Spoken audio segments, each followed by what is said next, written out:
In this video, I'm going to show you on how you can pixelate a picture in Canva. This is sometimes known as blurring or censoring a part of the picture, and it's very useful if you want to block certain information or certain visual from the whole design or from the whole picture. So it's usually used for face, text, maybe logo, or anything that you don't want other people to see.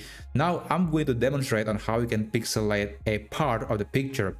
So in this example, I'm going to pixelify this woman face, but the rest of the picture will stay normal. So here's how you can do that.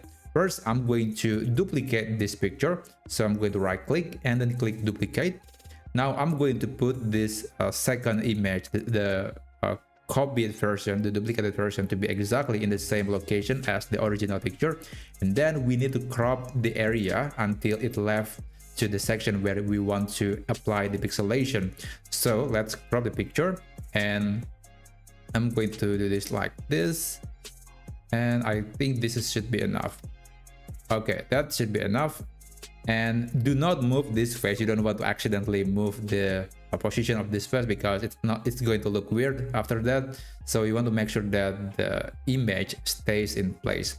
And after that, click edit and go to the app section. You want to search for an app called Pixelify, and then here it is instantly applying the pixelation to that image. Now this is the preview. Even though we are only applying the effect at this face, this is just showing the whole image. Even though it is not the background, it is actually this face. Remember that. And when you're done, you can click replace, and that effect will be applied to this picture. And as you can see, only the face of the woman is being pixelated, but the rest stays normal. And lastly, I do recommend to group these two images together, so it will be easier to organize.